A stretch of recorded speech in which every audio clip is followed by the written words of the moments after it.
At the Lifelong Learning Institute's oil painting class, I came face to face with the woman my husband had never been able to forget.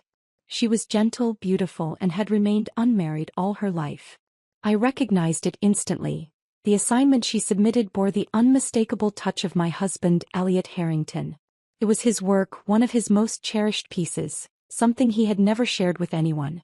So they had never truly been apart. For over 3 decades they had been secretly seeing each other behind my back. Together they even ran an art gallery. I lowered my head, staring at my rough, calloused hands, and tears welled up in my eyes. Their 30 years had been filled with passion and romance. Mine had been spent tending to the daily grind of life. And suddenly I realized, I didn't want to keep living the rest of my years like this. 65 years old. For most of my life I had stayed home, tending to my family, raising my son until he had families of his own. Only recently had I found a sliver of time that was entirely my own. So I signed up for an oil painting class at the Lifelong Learning Institute. I thought even in my later years, perhaps I could cultivate a shared hobby with my husband. At the registration entrance, a poised and elegant woman stood with an air of quiet grace. Time had been unusually kind to her. Her hair was completely silver, yet her complexion was radiant, her presence striking. She was the kind of woman who had been cherished her whole life, never having to expend unnecessary effort just to get by. "Excuse me, is this where I sign up for the oil painting class?" Before I knew it, I had stepped forward, inexplicably drawn to her, compelled to speak. Maybe deep down I had always longed for a life like hers, unfettered, effortless, untouched by exhaustion.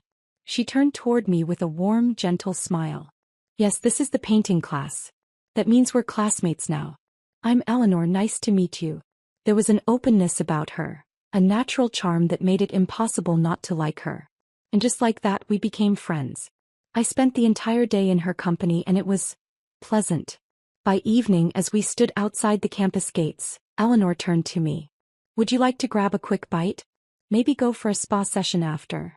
I quickly shook my head, a deep, ingrained sense of inferiority washing over me. "I still have to get home and make dinner for my family. But thank you for the invite." The moment the words left my mouth, I felt like a foolish, embarrassed child, clutching my worn black tote as I hurried away. As I turned my back on her, my entire body trembled. The tears I had been holding back finally spilled over. I had seen Eleanor before, just a week ago when I first visited the Lifelong Learning Institute. That day she had been turning in an assignment to our painting instructor. She introduced it as a piece painted by her longtime boyfriend, which she had carefully copied. It was so well done that the instructor showcased it to the entire class. And from the other side of the glass window, I had recognized that painting in an instant. That unmistakable style. It was my husband's, Elliot Harrington's. One of his most treasured works, one he had never displayed to anyone. Decades of marriage had forged an unspoken understanding between us, and yet, it was in that very moment that I was confronted with a cruel, undeniable truth. My heart twisted painfully in my chest. As if that weren't enough, amidst the class's applause and encouragement, Eleanor had gone on to share the love story between her and this mysterious man, one that had lasted for over 30 years. How ironic. Because the man in her story was the same man I had devoted my entire life to since I was in my 20s. And now here I was, forced to listen as another woman recounted the passionate, enduring love she shared with my husband. A sharp, uncontrollable tremor ran through my body. My nerves seized, my muscles spasmed, and a suffocating rush of blood surged to my head, making me lightheaded with pain. I wasn't ready to accept it. So today I came back. I enrolled in the class. I sat next to Eleanor. I needed to see her up close. And yet, after spending just one day with her, it felt as though a crushing weight had been dropped onto my chest, pressing the life out of me. Despair swallowed me whole. Whatever last, foolish illusion I had held about Elliot shattered completely. By the time I got home, Elliot was in his studio working. He didn't come out when he heard me enter. Instead, he called out from a distance, his voice laced with impatience. "You're home late. Get dinner started, it's already late. Joseph will be back from school any minute now." I stood in the living room looking through the crack of the studio door. Even at nearly 70, Elliot still carried himself with the same upright posture, his presence undiminished by age. His skin had loosened, but his sharp, chiseled features remained striking. There was a confidence in the way he wielded his brush, a passion that could draw people in, make them lose themselves in him completely. When I didn't respond, he called out again, this time more impatient. "What are you standing there for? Did you not hear me? Do you want your son to come home after a long day of work with no dinner on the table? Or should Joseph finish his homework on an empty stomach?" I tore my gaze away and looked around the vast living room. The walls were adorned with family portraits, photographs of us over the years, and oil paintings Elliot had done for the family. But as I looked closer, I realized something. Among all those paintings, there wasn't a single one of me. That bitter, suffocating resentment I had buried for years finally clawed its way out. I shouted, "Paint, paint, paint. The moment you come home, you lock yourself in that isolated studio. Is this house only mine? Are these children only my responsibility? You're retired now, Professor Harrington. What the hell are you still painting so obsessively every day?" Elliot paused, caught off guard by my outburst. He hadn't expected this reaction from me. Annoyed, he set his brush down with a huff. "There's nothing to discuss with someone as shallow as you. Art is a lifelong pursuit. It demands dedication. But what would you know about that?" Fury surged through me. I threw my bag onto the floor and stormed into his studio, pointing at the paintings in the living room. "Well, tell me then, Professor. You've dedicated decades to painting, capturing everyone around you, so why is there not a single portrait of me?" Elliot frowned at my aggression, taking a step back as if my presence was an inconvenience. "Stop making a scene, Jane. Stay out of my studio. You're just a housewife. Focus on your responsibilities. Why would I paint you? What's the point? Don't make a fool of yourself." I stared at him, and in that moment the cold that spread through me wasn't just in my bones. It reached my soul. "Then tell me, Elliot Harrington, what is worth painting? And why is it that I'm only worthy of being the woman who cooks and cleans for you? I spent my entire life taking care of this home, raising your children, making sacrifices for you, and in the end you look at me with nothing but contempt." Elliot exhaled sharply, irritated. He threw his brush aside, ink splattering across the canvas and onto the floor. "God, Jane, what's wrong with you today? Did someone piss you off outside? Do me a favor. Don't bring your petty, small-minded drama into this house. Stop acting like a common street shrew. Shallow. Disgusting." I let out a self-deprecating laugh. But as the laughter spilled from my lips, so did my tears. Looking at Elliot's face, contorted in disgust as if I were nothing more than an annoyance, I couldn't stop myself from asking, "Elliot, is painting Eleanor the only thing that isn't shallow? The only thing that isn't disgraceful?" His expression froze. For the first time in years, Elliot was completely still, scrutinizing me with an unreadable look. I thought he would demand to know how I had found out about Eleanor. Maybe he'd panic, scramble to explain, try to cover his tracks, or, at the very least, show some sliver of guilt. After all, we had built this life together. Decades of marriage, a home, children, grandchildren. Surely there had to be some part of him that still held on to this family, however little. Otherwise, why keep it a secret for 30 years? Why carry on this affair in the shadows instead of leaving me outright? But what I didn't expect, what I couldn't have expected, was the sheer, unfiltered rage that flashed across his face. His shock lasted only a second before it morphed into something far more visceral. His eyes burned with fury, his whole body tensing as if I had committed the ultimate transgression. It wasn't the usual irritation, the condescension, or the dismissive impatience I'd grown accustomed to over the years. No, this was different. This was the kind of rage a man feels when something precious to him is threatened. "Jane, I'm warning you," he snarled, his voice low and shaking with barely contained anger. "I don't care what kind of tantrum you throw at me, but do not, under any circumstances, disrupt Eleanor's life." All at once, my anger extinguished, snuffed out like a candle in the wind. I looked at him, his eyes blazing, his entire being coiled in defense of another woman. And in that moment he felt like a stranger to me. Had I ever truly known the man I had shared a bed with for decades?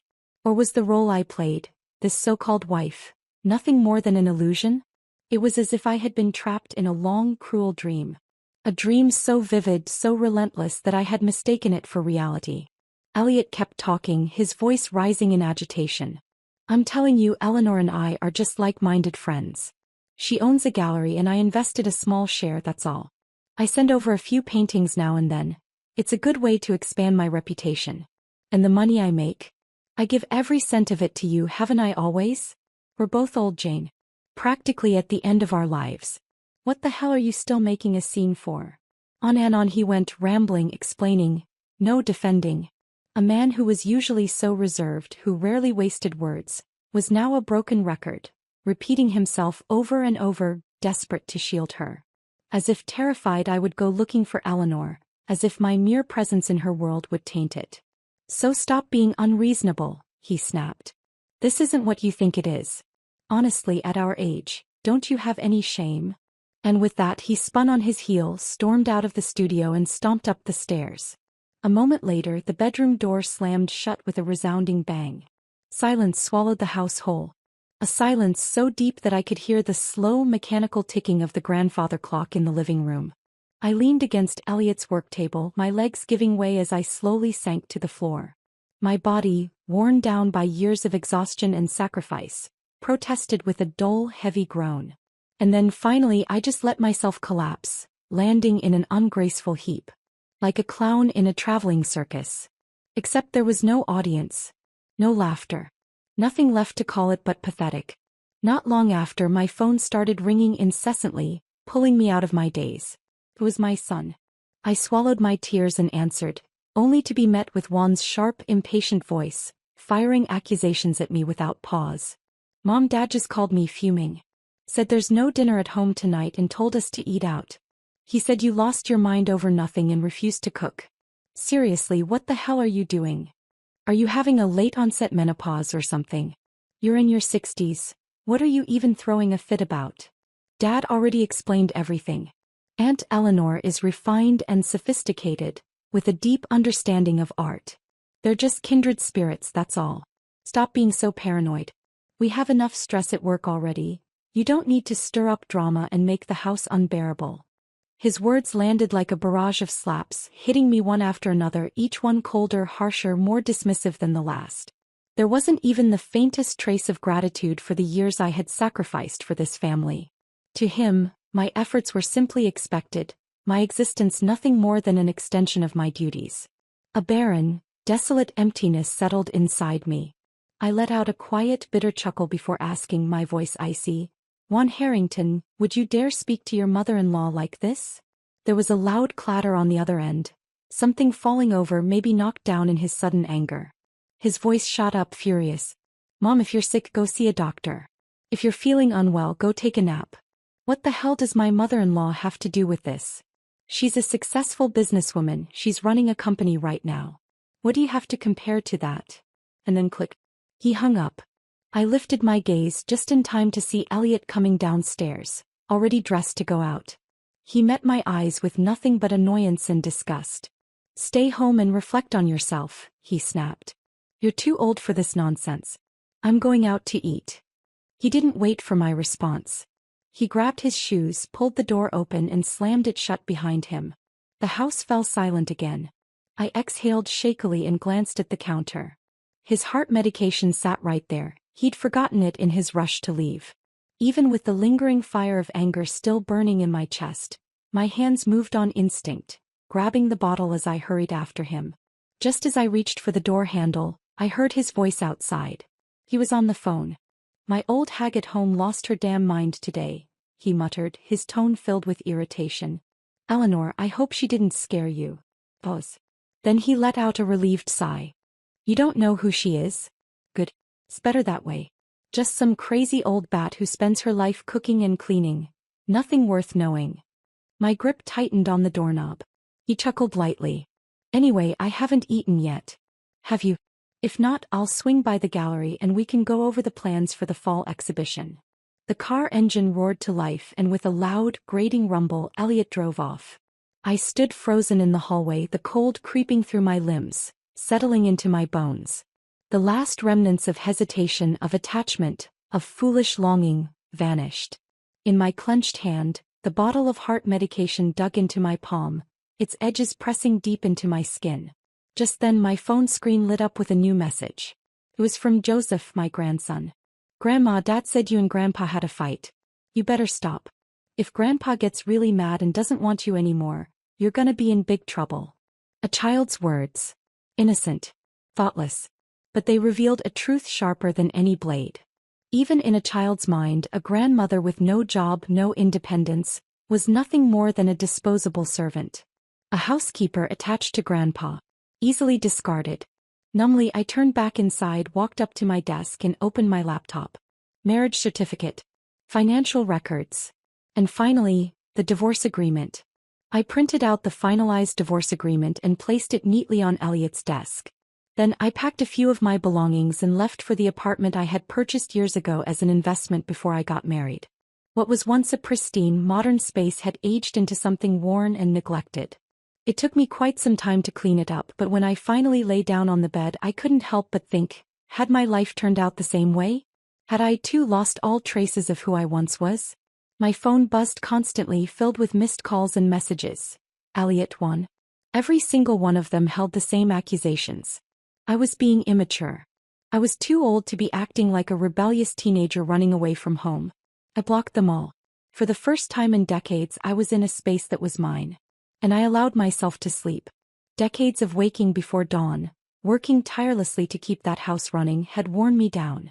The years of sleepless nights had aged me beyond my time, making me look far older than I actually was. Because in truth, I was 5 years younger than Elliot. When we first met, I was the prettiest girl in town. Boys would chase after me trying to win my favor. Back then, Elliot was just an art teacher at the local public elementary school. His parents had died in a wildfire, leaving him with nothing. No family, no money, not even decent clothes to wear. But even in his misfortune, he held himself with the quiet arrogance of an artist, distant and untouchable. I suppose that's what drew me to him in the end. The quiet confidence, the unyielding pride despite his circumstances. In those days, struggling artists were seen as foolish, useless. He had no wealth, no stability, and no future to offer. People mocked him, bullied him, called him a lost cause. So I started bringing him meals in secret, making sure he had something warm to eat. Every penny I managed to save, I spent on eggs and vegetables for him, making sure he had enough nutrition to get by. Eventually, Elliot got into college and left our small town. And even though we weren't engaged, I took care of him. His laundry, his meals, anything and everything, so he could focus on his studies and his art, free from any distractions. Later, despite having no wedding, no financial security, and no blessings from friends or family, I still married him without hesitation.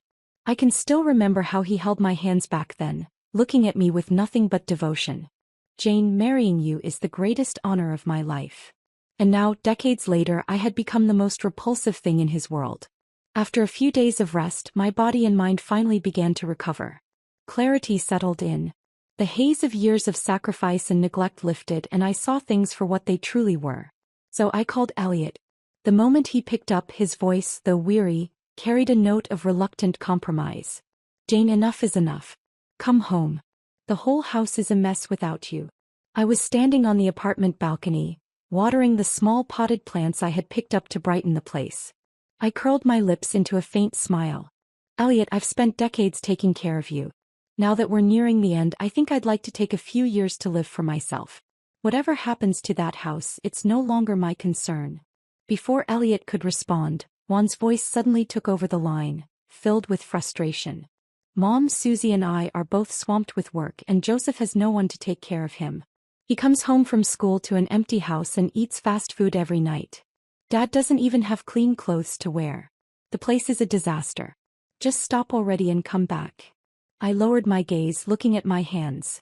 Hands that had scrubbed floors, cooked meals, folded laundry, hands that had once been soft and delicate but were now lined with wrinkles, rough from years of unappreciated labor. I won't be coming back. My voice was steady, final. 4 years I sacrificed everything to support your father's dream, and in the end, you all dismissed me as some unreasonable, crazy woman. And you're an adult now. You have your own family. You, more than anyone, should understand how hard it is to keep a household running. You should know how exhausting it is to take care of others. But instead of gratitude, all you feel is entitlement. You think I was meant to be your caretaker, that I was born to serve this family. Well, not anymore. I took a deep breath, steadying myself. From now on, unless it's absolutely necessary, don't contact me. I've spent my whole life living for others. It's time I lived for myself. Elliot refused to agree to the divorce. Juan, on the other hand, bombarded me with texts and calls, berating me for being an old woman acting out of line. I ignored all of it. Instead, I hired a lawyer and gave him full authority to proceed with filing for divorce. In the meantime, I withdrew from the Lifelong Learning Institute's painting course. Then, after some research, I found a private flight school. The staff stared at me in disbelief as I filled out the registration form and passed the medical exam, officially becoming their oldest student. I also visited a high-end cosmetic clinic and signed up for a full-package beauty treatment. Then I enrolled in floral arrangement and tea ceremony classes, things I had always been interested in but had never allowed myself to pursue. For the first half of my life, even as Elliot's career flourished and our family never lacked financial stability, I had always been harsh on myself. I scrimped and saved, ensuring that every penny went toward my family's needs instead of my own. I poured every ounce of love and patience into taking care of everyone. And now, looking back, I realized just how foolish I had been. There was an intoxicating thrill in spending my own savings on myself without guilt, finally indulging in the things I had denied myself for so long. It felt exhilarating. Elliot tried to contact me often, attempting to initiate calm conversations. He even showed up at my apartment a few times, only to be turned away by security. I had already informed the property management to deny him entry. I gave him no chance to disrupt my new life. I was too busy building the one I deserved. My schedule filled up rapidly. Every day was full, purposeful, joyful. I even joined a yoga class and started shedding the weight I had carried for years. Through these new experiences, I met incredible people, like-minded, independent, and full of life. We spent our afternoons sipping tea, playing poker, and exchanging stories about rediscovering ourselves. We traveled on a whim, packing up and heading out to experience the breathtaking beauty of the world. Elliot remained uncooperative about the divorce. With no agreement in sight, I sat down with my lawyer to discuss moving forward with the lawsuit. But before I could take the next step, an unexpected visitor arrived. Susie, Juan's wife. She stood in the doorway of my newly refreshed apartment, her gaze sweeping over the cozy, well-maintained space and the fragrant flowers blooming on the balcony. She let out a long sigh. I met her eyes with indifference and asked, "Susie, are you here to convince me to go back and be your unpaid servant again?" She blinked, startled by my bluntness. For a moment she said nothing. Then slowly she shook her head. "At first, maybe. But Jane, the moment I saw you today, I changed my mind." Her voice was quiet, almost introspective. "You're nothing like the woman I've known all these years. And now, I think, I finally understand why you made this choice." Her words caught me off guard. For the first time in a long while, I felt something stir within me. After a pause, my voice softened. "Dear, we probably won't see each other much in the future. But if you ever truly need help, if it's a financial issue, go ask Elliot. Tell him to hire a real housekeeper. Because as of today, this free maid is officially retired." Another quiet week passed. That afternoon, after finishing my beauty treatment, I returned home only to find two people waiting outside my building. As if sensing my arrival, they both turned toward me at the same time. Eleanor stood there, still as poised and elegant as ever. There was no hostility in her gaze, no condescension, just a serene, knowing smile as if nobility was carved into her very bones. And beside her, Elliot. He looked nothing like the confident professor he once was. He stood at her side, subdued and meek like a docile house cat. The moment he saw me, Elliot froze. He took in my appearance, visibly startled, as if he hadn't expected my transformation to be so drastic. It took him several long seconds to be sure it was really me, and then, in a sudden rush, he stepped forward. His hands gripped my shoulders with urgency, and for the first time in years, his aging face was filled with longing, even desperation. "Jane, finally. I've been waiting for you. I came here just to see you." I studied him. His pants had oil stains, his shirt was wrinkled, clearly unpressed. He had not been doing well. But the most surprising thing? I felt nothing. Not pity. Not anger. Not the remnants of love. Just nothing. "And why exactly are you looking for me?" My voice was distant, detached. The Jane who once revolved around this man, who had spent her life devoted to him, was long gone. Elliot stiffened at my indifference, his grip faltering. For the first time he looked embarrassed. It took him a moment before he finally spoke, nearly pleading. Please Jane, don't be mad anymore. The house can't function without you. This is about Eleanor. I brought her with me today on purpose. She can explain, she'll tell you herself that there's nothing improper between us. Would that help? A laugh almost escaped me. I pried his hands off my shoulders, slowly and deliberately. Elliot, whatever is between you and me has nothing to do with anyone else. And let me be clear, Eleanor is not the reason I want to leave you. But he wouldn't give up. I know I was wrong, he rushed on. I'll help you out more around the house, I promise. Let's stop fighting. We've been together for so long, Jane. At our age, getting divorced now would just make us a laughingstock. Let's go home. This time I really did laugh. Help me with the housework?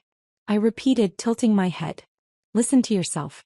You say it like housework was always my job and you're simply doing me a favor by helping me. Did it ever occur to you to ask, why was that my responsibility in the first place? Elliot's face darkened. He was beginning to lose his patience. Jane, I came here myself to find you.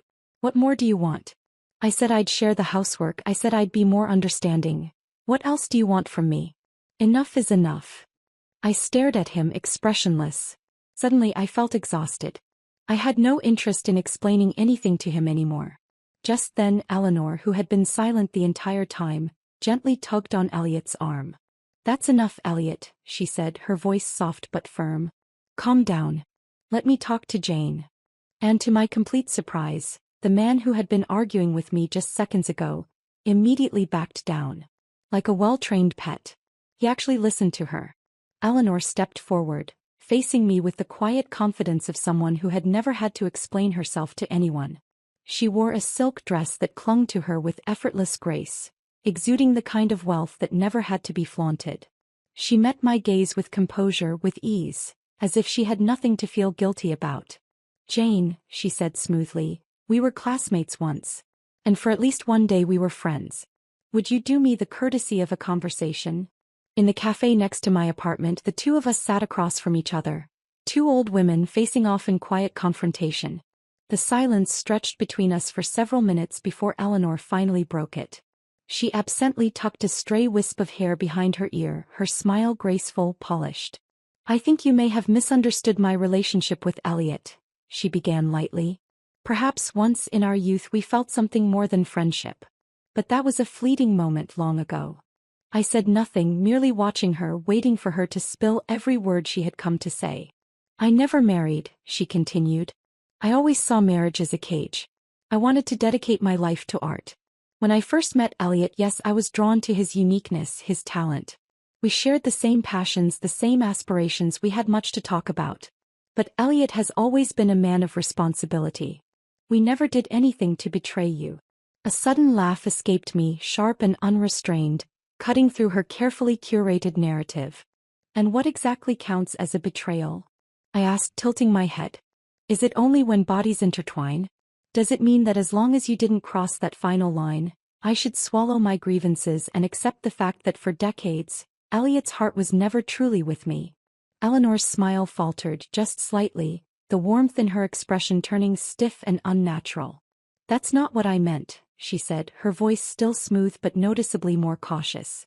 I only wanted to clarify things for you. I shook my head. My tone was calm, unbothered. You don't need to. The truth is I don't care anymore.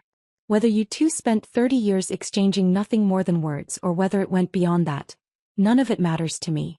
What I resent isn't that you existed in his life. It's that I wasted so many years of mine on a man who was never worth it. I leaned back, watching her carefully. And let's be honest, you, Elliot, even my own children, you all struggle to understand why I'm choosing to walk away so late in life. You think I should just endure it, let things stay as they are. But the thing is, Eleanor, I don't need your understanding. I don't need anyone's validation. I just refuse to leave this world carrying regrets. I want to find the me I lost. Eleanor had already regained her composure, smoothing over whatever crack had briefly appeared in her polished facade. Jane, she said, still smiling, if you truly didn't blame him, we wouldn't be having this conversation. You wouldn't be so angry. That's why I'm explaining, so you understand there was nothing improper between us. I had no patience left for this. I signaled for the waiter, paid for our coffee and stood. Looking down at her, I spoke with a quiet, deliberate certainty. Whether I blame him or not is my concern. And Eleanor, this is not your battle to fight. But don't worry. Soon enough I'll be free of him. Then whatever romantic notions you two have can finally step out of the shadows. Whether it's a meeting of the minds or a union of the bodies, whatever you choose, it will no longer concern me. Without another word, I turned and walked out of the cafe. Elliot was waiting just outside. His face was weary, lined with exhaustion and something that almost resembled remorse. As I passed, he reached out instinctively, trying to grab my hand. I sidestepped him with ease. Eleanor soon followed, slipping naturally to his side. The two of them stood together, framed against the setting sun. An old man and an elegant woman, their silver hair catching the light, their presence seamlessly matched. At a glance, they looked perfect together. The same selfishness. The same pretense. The same carefully crafted illusion of refinement. I turned to Elliot one last time, my voice steady, unwavering. Elliot Harrington, you're almost 70 years old. You've spent a lifetime lying to yourself.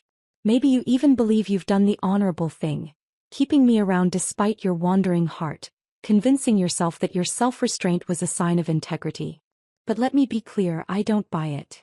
We were married for over 40 years and for 30 of them your attention was elsewhere. And even now you still try to hide it, still refuse to own up to the truth. I pity you. With that, I turned on my heel and walked away, never once looking back. Life became much smoother after that. My flight lessons were going exceptionally well, and word had spread about me at the academy. Everyone knew there was a white-haired grandmother learning to fly, a woman in her 60s defying expectations. Seeing me as an example, the younger students became even more motivated, their enthusiasm infectious. Some, with my permission, even filmed my training sessions and posted them online. To my surprise, the videos went viral. Before I knew it, I had become somewhat of a local internet sensation. The grandmother pilot, an unexpected inspiration. But just as I was embracing my newfound freedom, one finally lost his patience. He stormed into my apartment, his face red with anger, his voice sharp with accusation. Mom, have you lost your damn mind? Why are you humiliating yourself like this? Do you have any idea what kind of disgrace you've brought on this family? You've turned our home into a mess and you feel no shame? Enough of this nonsense. Come home and do what you're supposed to do. I looked at him, the son I had raised, the boy I had sacrificed so much for. And all I felt was a cold, crushing disappointment. Juan, I said, my voice steady but distant, you're not a child anymore. But it's clear I failed in raising you. I must not have taught you respect, because you stand here now, speaking to the mother who gave you life as if she were beneath you. Juan let out a sharp, mocking laugh, his eyes scanning me from head to toe. You. He sneered. You're nothing more than a parasite in the Harrington family. Without my father, where would you be? Do you really think you'd have lived such a comfortable life if not for him? You were just some nobody from a backwater town. You should be grateful that you got to marry my dad and serve him all these years. It's the best thing that ever happened to you. And now you think losing some weight, getting a few beauty treatments and picking up fancy hobbies makes you Eleanor? Makes you refined. Tears welled up in my eyes, but not from sadness. From sheer, unfiltered disgust. I shook my head, looking at the stranger in front of me. If that's how you see me, Juan, I said, my voice shaking but firm, then go find yourself a mother who suits your tastes. But don't ever come looking for me again. Juan slammed his hands down on the table, his face twisting with rage. Fine, he roared. Jane Moore, from this day forward, you are not my mother. I gave you a chance to come back and you refused. When you realize you made a mistake, when you come crawling back, don't you dare ask me or Dad for anything. Then with one final display of fury, he kicked over the trash bin in my living room, sending its contents flying across the floor. And then he was gone, the door slamming behind him. I stood in the wreckage of the moment, watching as dust and debris settled in the air. I felt my heart ache, a deep raw pain that pulsed through my chest like a wound torn open. But after the pain came something else. Relief. Because now I had finally seen them all for who they truly were. Their selfishness. Their cold indifference. And I felt nothing but gratitude that I had made the choice to leave while I still had time. If I had one regret, it was only this. I should have woken up sooner. On the way home from my final floral arrangement class, I passed by a shopping mall and decided to stop in to buy some new vases to replace the old ones in my apartment. The moment I stepped inside, I saw them. Elliot was fawning over Eleanor, carrying her bags as she leisurely browsed through the store. Behind them, Juan, Susie and their child followed, their hands full of shopping bags, clearly enjoying a successful spree. "Eleanor, you have the best taste," Juan said with admiration. "The clothes you picked out for us today are so stylish. I'll wear mine to work tomorrow. Everyone's going to be impressed." Eleanor smiled graciously. "Well, you take after your father. Good figure, good looks. You should dress well to match your natural elegance." Juan beamed at the compliment, laughing as he replied, "Exactly. Not like my mom. She always bought me those cheap, ugly clothes with no sense of style." Elliot, ever the doting companion, handed Eleanor a thermos cup and massaged her shoulders affectionately. "You must be exhausted after today. Here, drink some water. Let's go have dinner and rest." I stood at a distance watching the scene unfold, my lips curling into a mocking smile. They had never enjoyed shopping with me. They used to say I dressed too frumpy, that I was overweight, that walking beside me in public was embarrassing. On the rare occasions when we did go out together, they would always keep their distance, as if pretending we weren't even a family. But then something unexpected happened. Susie, who had been silent and expressionless until now, suddenly spoke up. "Juan, how can you talk about your mother like that?" Juan shot her an annoyed glare. "You don't get it. Stop being so naive. You should learn from Aunt Eleanor, graceful, sophisticated. That's how a woman should be." Eleanor raised an eyebrow, casting a calculating glance at Susie. After a brief pause, she pulled a jewelry box from one of the shopping bags and handed it to her. "Susie, this is for you. I think we get along well. I hope we can continue to be close." Susie didn't take it. Instead, she leveled Eleanor with a cold stare. "Eleanor, don't you think this is a bit inappropriate? After all, Jane and Elliot haven't even finalized their divorce yet. Shouldn't you at least wait until everything is settled before playing the role of the rightful woman by his side?" A visible flush spread across Eleanor's face. She waved a hand dismissively, clearly caught off guard. "You misunderstand. I'm not interested in marriage. I've always believed in staying independent. Elliot and I simply have a strong connection, nothing more. Whether Jane and Elliot divorce or not, it has nothing to do with me. Please don't make it sound like I'm trying to claim him." For the first time, Elliot's blissful expression faltered. He looked utterly stunned, as if he had never expected Eleanor to say such words in front of Juan and Susie. His mouth opened slightly, but no words came out. A scoff escaped Susie as she turned away, ready to leave, only to lock eyes with me across the store. The moment she did, everyone else followed her gaze and saw me standing there. Their faces twisted into varying degrees of shock, guilt, and discomfort. I casually adjusted my freshly trimmed hair and walked toward them, my heels clicking against the polished floor. "Elliot," I said smoothly, "since I ran into you here, there's no need for me to call. The court hearing for our divorce is scheduled for next Monday. Make sure you show up on time. No more games, no more delays. Let's get this done so you can finally welcome your soulmate into your life properly." Then I turned to Susie, offering her a kind smile before gently patting her shoulder. "Sweetheart, one doesn't deserve you." My voice was soft but firm. "Think carefully about your future. If you're smart, you'll leave him sooner rather than later, before you end up wasting your whole life the way I did." And with that, I turned and walked away, never looking back. After our final hearing, Elliot and I finally reached an agreement. The judge announced our divorce was official, and soon the decree would arrive in the mail. As we stepped out of the courthouse, Elliot hesitated, then reached out and tugged lightly at my sleeve. "Jane, whether you believe me or not, I need to say this. I never wanted to divorce you." I let out a sharp, derisive laugh. "Oh, I believe you," I said. "You never wanted a divorce. You just wanted a wife at home to cook and clean for you, while keeping a kindred spirit on the side to indulge your little artistic fantasies." His face flushed red, then turned pale. "Jane, why have you become so bitter?" he snapped. "Be honest with yourself. Have I ever mistreated you? I earned money and gave it all to you. I always came home on time. I never even argued with you about Eleanor. What else do you want?" I waved a hand dismissively. There was nothing left to say. "We're past the point of having these conversations, Elliot Harrington." I made sure to use his full name as if addressing a stranger. Take care of yourself. And with that I turned and walked away. I had far more important things to do than stand here and argue with a man who had never truly seen me. After that, I never spared another thought for Elliot or Juan. I threw myself fully into my flight training, my new life, my new dreams. Then, by pure chance, a local television station caught wind of my story. They reached out, eager to feature me in a show. One that would inspire others who, like me, had lost themselves in their families and forgotten how to live for themselves. It's never too late, they said. I loved the idea. So I agreed. The program aired soon after, breaking records for its time slot. And there I was, an old woman in a sleek flight suit, headset on, sunglasses glinting as I soared through the open sky. The flying wasn't particularly difficult, but it was enough. Enough to earn admiration, enough to make people take notice. Soon the internet was flooded with comments calling me Blue Sky Grandma. The show even followed me home, filming my daily life. At one point, an observant viewer noticed something in the background. An old family portrait, tucked away in a forgotten corner, gathering dust. Curious, some viewers dug deeper. They traced it back to Elliot's old workplace, piecing together the details of our divorce. Then came the real gossip. Former students spoke up.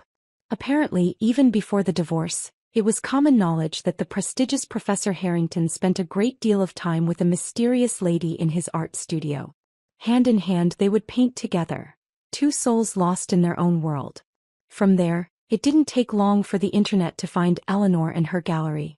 And just like that, old professor's decades-long affair became a trending topic. People whispered behind his back. Strangers pointed at his house. Even when Elliot tried to keep a low profile, wearing hats and scarves in public, someone would always recognize him. The murmurs followed him wherever he went, shameless, heartless. Betrayed the woman who stood by him for decades. Eleanor was the first to crack under pressure. She stepped in front of a camera, tears shimmering in her eyes. Elliot and I are nothing more than friends. We have never done anything immoral. I would never interfere in a married man's home. Please stop the accusations. I welcome scrutiny, I have nothing to hide. But no one believed her. People had already seen through her carefully chosen words, the way she twisted the truth without outright lying. The backlash was relentless. Her gallery soon lost business. Clients stopped coming. Investors backed out. Within months she had no choice but to shut it down. Unable to bear the scrutiny any longer, Eleanor quietly packed her bags, preparing to leave the city. But even at the airport someone spotted her. And that's when he appeared. A bystander filmed it all. The moment Elliot, looking more haggard than ever, rushed to stop her. The video hit social media within hours. Eleanor, you can't just leave, Elliot pleaded, desperation in his voice. What about me? I divorced Jane for you. Soon all of this will blow over. No one will care anymore. We can finally be together. Eleanor wrenched her arm out of his grip, her expression twisting with disgust. You used to be elegant, she sneered. You dressed well, carried yourself with dignity. But look at you now. Unkempt. Filthy. Pathetic. And with that she walked away, leaving Elliot standing there, stunned, as if she had just shattered his entire world. I closed the video with a flick of my finger, indifferent. Instead, I turned my attention back to the flowers on my balcony, adjusting their placement in the afternoon sunlight. Then a new message popped up on my phone. From Susie. Mom, I'm filing for divorce from Juan. I don't want my son growing up with him as a role model. I let out a quiet chuckle, then typed back a single word. Good. The years passed and Elliot searched for me countless times. I never saw him. Juan reached out frequently as well, saying he regretted everything and hoped I could forgive him. Each time I only gave him the same response. If you truly regret it, then provide well for Susie. Be a responsible father. My life was peaceful, fulfilling. Another year went by. Then unexpectedly, Elliot, who had always been in good health, suffered a stroke. The news reached me while I was in the middle of a business meeting with my flight academy instructor, discussing a promotional partnership. I had been chosen as their brand ambassador, and together, we were preparing to launch a full-scale industry chain. At long last, even in my later years, I had my own career. Still, out of the history we once shared, I made time in my schedule to visit him at the hospital. When I arrived, Elliot lay in bed, his once sharp features distorted by illness. His mouth sagged, saliva pooling at the corner of his lips. Even speaking was beyond him now, he could only manage garbled, incoherent sounds. I bent down looking at him. Once he had been a proud and passionate artist. The man I had once loved so deeply, the man for whom I had given everything. Now his arrogance had vanished. His gaze was vacant, dull, his mouth twisted in frustration as he struggled to form words. Time spares no one, least of all those who must finally reap what they have sown. I stood there in silence, memories flashing through my mind. The young man I met in our small town, the sacrifices I made so he could pursue his dreams, the family we built together, his rising success, his growing reputation. Me. I had spent decades running a household, supporting him, believing in him, only to realize in the end that I had been nothing more than a shadow in his life. Yet as I looked at him now, frail, broken, alone, I felt no hatred, no satisfaction, only closure.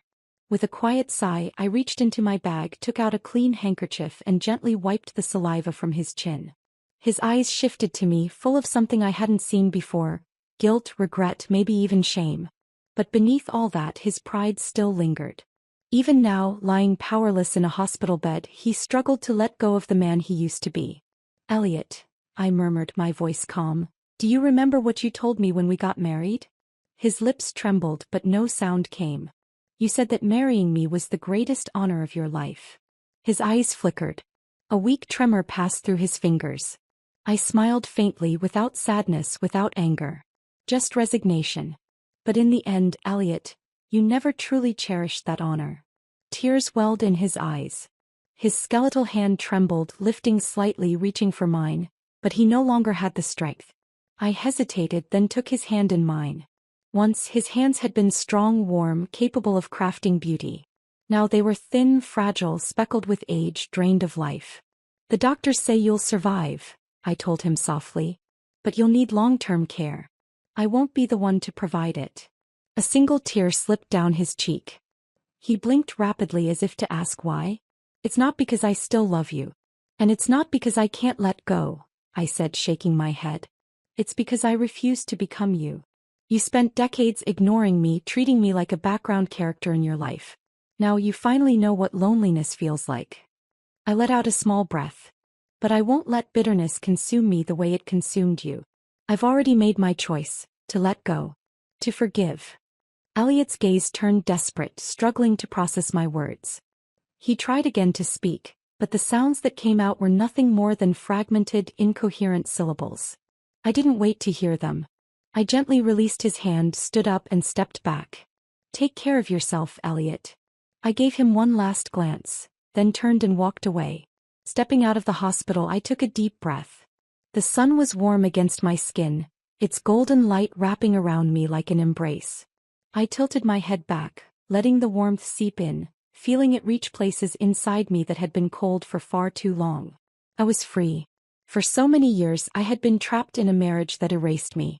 I had willingly made myself invisible, setting aside my dreams and desires, convincing myself that my role was to serve, to sacrifice, to endure. But now, I had learned to live for myself. I was no longer a woman tied to anyone else. I was independent, fearless, and filled with the boundless possibility of Jane. On my way home I took a detour. The Flight Academy.